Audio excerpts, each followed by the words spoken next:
Hello, it's Gonzalo with Kona. We wanted to give a quick talk about prong collars, how to put them on and how to size them. Number one, start with a quality tool. We want to use our Herm Sprenger. Herm Sprenger, they're German, they've been around for a long time. The points are rounded off, not sharp, so they don't hurt the dog, right? It's very good quality. They have a little flat square at the bottom and the big round loop at the top to spin, right? Sorry, there's planes everywhere here. So we want to start with the size. This is a 2.25. We use this for dogs with short hair or dogs that are very small. This is a 3.0. We use this for dogs like her with longer hair or big necks, right? That's really what it's about. It's about the hair. It's not so much about the size of the neck. You can always get a small one and add links to it if you have a dog with short hair and a big neck, right? So let's start with that. Number two, let's go to how do we put them on? This should always go towards the top, right?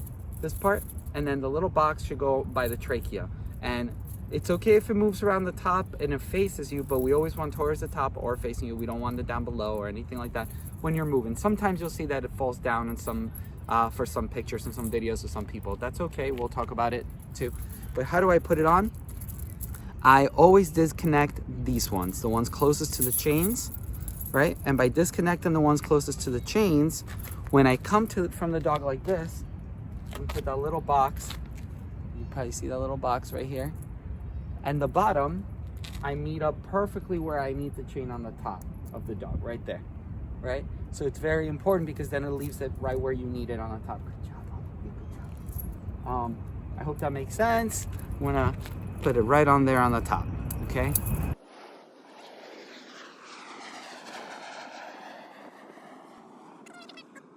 Where do we hook on the leash? This is called a dead ring. It doesn't spin around or anything. This is called a live ring or the D ring. It spins, right? When you hook it up, it's all good. So what we do is we hook up the leash to this part. And what I recommend is you use a carabiner and you hook up the carabiner through that dead ring and onto your flat collar. That way, if you ever don't put this right, if it ever comes off and you're walking a dog,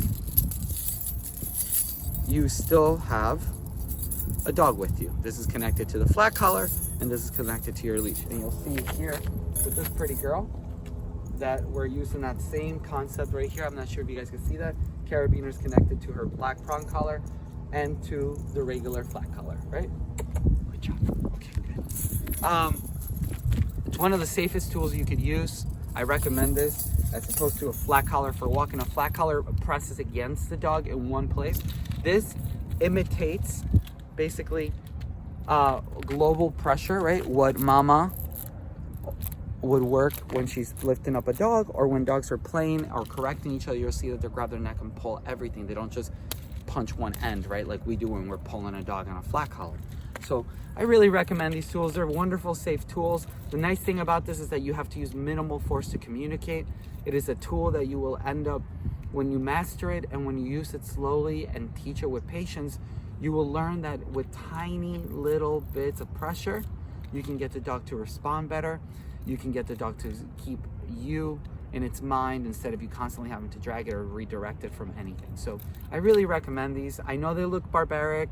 I understand what they look like, especially for uneducated people who don't understand how pressure works with animals, who don't understand, who maybe never ridden a horse and had to actually use pressure to communicate with an animal.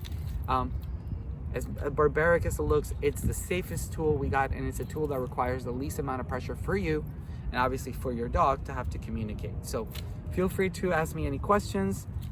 You're always welcome to contact me if you want to talk about this stuff, if you want to understand a little more.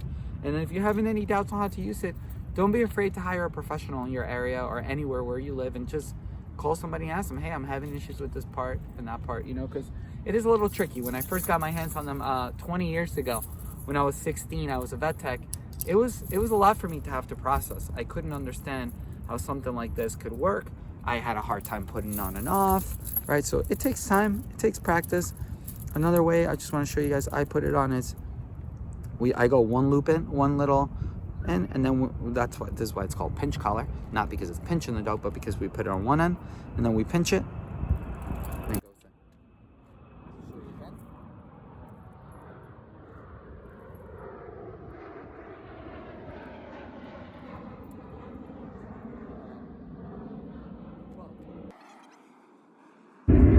Kona and I are gonna get back to work. Hope everybody's having a wonderful day. Let me know how you feel about these. Feel free to ask any questions. We'll talk very soon. Bye-bye.